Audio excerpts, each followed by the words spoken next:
एक छोटे से कस्बे में रहते थे चाचा टाइम पास। असली नाम तो उनका कुछ और था, लेकिन पूरे मोहल्ले में सब उन्हें चाचा टाइम पास ही कहते थे। चाचा को लोग बहुत पसंद करते थे, क्योंकि चाचा ऐसे इंसान थे जो किसी का भी टाइम बिना पैसे लिए पास करा देते थे। अगर कोई उनसे पूछ ले, चाचा कैसे हो, तो चाचा कहते, ये बाद में बताऊंगा, पहले ये बताओ कि कैसे शब्द बना कैसे। और यहीं से उनकी बात शुरू हो जाती थी। चाचा की बातें इतनी लंबी होती थीं कि लोग चाय पीकर, बिस्कुट खाकर फिर भी वहीं खड़े रहते थे। अब कहानी में एंट्री होती है चाचा के भतीजे पिंटू की।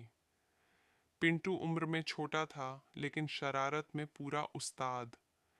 पिंटू को अच्छे से पता था कि चाचा को बातों में कैसे उलझाना है। एक दिन पिंटू चाचा के पास आया और बोला, चाचा एक सवाल पूछूं? चाचा खुश होकर बोले, पूछ बेटा, सवाल पूछने से दिमाग तेज होता है। पिंटू मुस्कुराया और बोला, चाचा पहले मुर्गी आई या अंडा? चाचा कुर्सी खींचकर बैठ गए और बोले, देख बेटा, ये सवाल सिर्फ मुर्गी और अंडे का नहीं है, ये जीवन का सवाल है। चाचा अपनी बचपन की मुर्गी से लेकर पड़ोसी की मुर्गी तक सबकी कहानी सुना रहे थे। पिंटू चुपचाप निकल गया और चाचा खाली कुर्सी को समझाते रहे। मोहल्ले वालों को भी पता था कि चाचा टाइम पास हैं। सब मिलकर रोज चाचा से उल्टे सीधे सवाल पूछते थे। कोई पूछता, चाचा मोबाइल ज्यादा समझदार है या इंसान? कोई कहता, चाचा नेता पहले झूठ बोलता है या चुनाव जीतता है?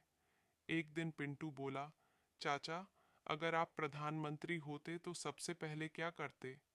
चाचा जोश में बोले, सबसे पहले मैं सोचता कि मैं प्रधानमंत्री बना कैसे।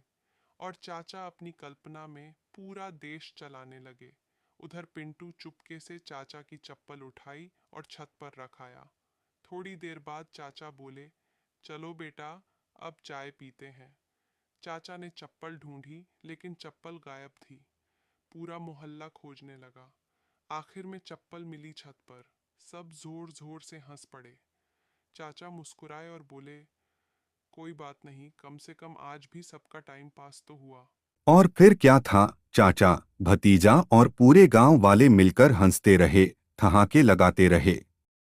उस दिन किसी को काम की जल्दी नहीं थी, क्योंकि चाचा टाइम पास सबका दिन बना चुके थे। चाचा अपनी बातों में लगे रहे, भतीजा अपनी शरारतों में, और गांव वाले हंसे हंस कर लोटपोट हो गए।